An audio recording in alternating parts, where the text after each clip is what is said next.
very few actors don't just survive Hollywood, they define it. In the 70s, Robert De Niro changed what serious acting looked like. In the 90s, he became a cultural icon. And in the 2020s, he's still starring in films that matter. From Taxi Driver and The Godfather Part 2, to The Irishman and The Killers of the Flower Moon. This isn't just a long career, it's a legendary one. And by the end of this video, you'll understand why Robert De Niro is one of the greatest living actors. Robert De Niro was born in Manhattan to two painters, Virginia Admiral and Robert De Niro Sr. They both split when Robert De Niro was 2 years old, after his father came out as gay, but his father lived nearby and was still present in his life. Being raised in a creative household, it was no surprise that De Niro was going to delve into the creative arts himself. His passion for acting started when he was 10 years old, when he played as the Cowardly Lion in The Wizard of Oz in a school play. His passion grew, which resulted in him dropping out of school at the age of 16 to pursue acting seriously. De Niro has played many iconic roles, such as Jimmy Conway in The Goodfellas, Neil McCauley in Heat, and a young Vito Corleone in The Godfather Part 2. But his depth of acting goes beyond gangster roles. In his long career, he has starred in movies that have ranged from thrillers to comedies. In this video, I will showcase this variety with three highly acclaimed classics that demand three completely different performances from De Niro. Starting off with Cape Fear. Cape Fear follows a lawyer and his family who are stalked by a recently released criminal. This criminal was a previous client of the lawyer, but had been sentenced for 14 years in prison for raping a young girl. This ex-client of his terrorizes the lawyer and his family to the point where the lawyer takes drastic measures, resulting in drastic actions. Robert De Niro plays the psychotic criminal and does it so well. The character displays a menacing presence throughout the movie. He gives depth to the character by showcasing the character's manipulative nature, as well as the dark and vindictive side. But De Niro's physical transformation alone is striking. His muscular build, covered in tattoos, gives his character an intimidating presence, but it's the way he moves that makes him unsettling. He often stands completely still, watching, smiling, waiting, forcing both the characters and the audience to stay in discomfort. His calmness feels more dangerous than outright violence, as it suggests complete control. The next movie is Raging Bull. Raging Bull is a biopic which follows professional boxer Jack LaMotta in 1950s America. LaMotta is a great fighter who is known for his rough fighting style, which involves him taking as many punches as he gives. He channels his anger and rage to help him succeed inside the ring. However, this rage slowly destroys his life throughout the movie.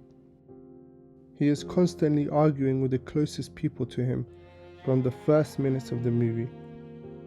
His rage and quick temper, combined with his delusional jealousy towards his young wife, has driven him to alienate people close to him. From his wife who divorces him and leaves with the kids, to his younger brother who disowns him, he becomes completely alone. The reason his brother disowns him is because Jack accused him of sleeping with his wife. His delusions and jealousy reached a peak at this time when he accused his brother. This resulted in him beating his brother in front of his wife and kids. What makes De Niro's performance exceptional is the way he captures Jack's gradual, emotional and physical decline.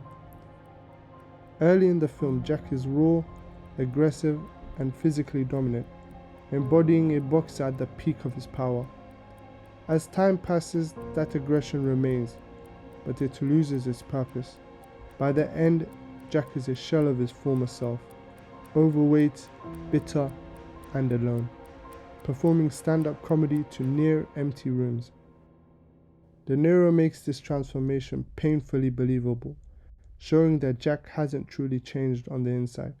His rage and insecurity are still there, but without boxing, they have nowhere to go.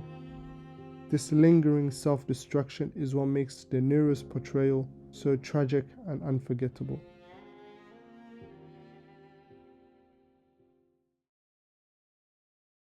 Last on the list, but certainly not least, is Taxi Driver. In this movie, De Niro plays Travis, a 26-year-old taxi driver who lives and works in 1970s New York City. Travis is a Vietnam veteran and seems to be building his life in the first half of the movie. New York at this time in the movie and in reality is a troubled and crime-filled city. Immoral activities such as prostitution and drug dealing is a common thing. Travis sees this daily and is not shy about his disdain of the city state. Throughout the movie, Travis is mostly isolated and expresses his familiarity with loneliness. De Niro nails Travis's character perfectly. He convincingly portrays Travis as a socially awkward and melancholic character. From the way he interacts with people to the way he spends his time throughout the movie. But at the background of Travis's character is a growing frustration with society and an increasing need to do something about it. This was a different type of role compared to the usual tough guys that De Niro plays.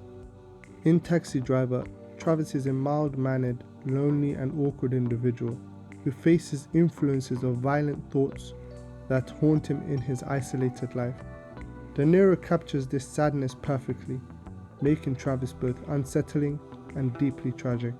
His performance is so convincing that the audience is pulled uncomfortably close to Travis's mindset, experiencing his isolation and instability firsthand. When you compare these three performances, it becomes clear just how impressive Robert De Niro's range truly is. What's remarkable is how unrelated these three performances feel. De Niro doesn't rely on the same mannerisms or emotional shortcuts. Each character feels fully realized, convincing and completely distinct. This is what separates De Niro from actors who can perfect one type of role but struggle when pushed into a new genre or character. And this comparison doesn't even include his success in comedy, where he proves he has both timing and self-awareness. De Niro isn't just great at playing intense characters. He understands people, and that's why his performances still feel fresh decades later. Beyond the individual performances, Robert De Niro's contribution to cinema go far deeper than any single role. De Niro helped redefine what method acting looked like in mainstream Hollywood. His commitment to preparation, gaining and losing extreme amounts of weight, studying real people, immersing himself in accents and behavior, raised the standards for what audiences expect from dramatic performances.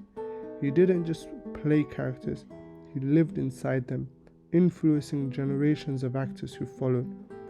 His collaborations with directors like Martin Scorsese reshaped American cinema. Together, they created some of the most influential films ever made, pushing stories about violence, masculinity, guilt, and identity into the cultural mainstream. These films didn't just entertain, they challenged audiences and changed how character-driven stories were told. That impact is reflected in his awards. De Niro has won 2 Academy Awards, including Best Supporting Actor for The Godfather Part 2 and Best Actor for Raging Bull. He has received multiple Golden Globes, amongst other awards, such as the Presidential Medal of Freedom, one of the highest civilian honors in the United States. But perhaps more important than the trophies is the respect he commands. De Niro is widely regarded by actors, directors, and critics as one of the greatest performers of all time. His performances are studied in film schools, referenced in pop culture, and continually cited as benchmarks for serious acting. Even decades into his career, his work is still discussed, debated, and appreciated. De Niro didn't just build an impressive filmography, He helped shape the language of modern acting, and his influence is still being felt today.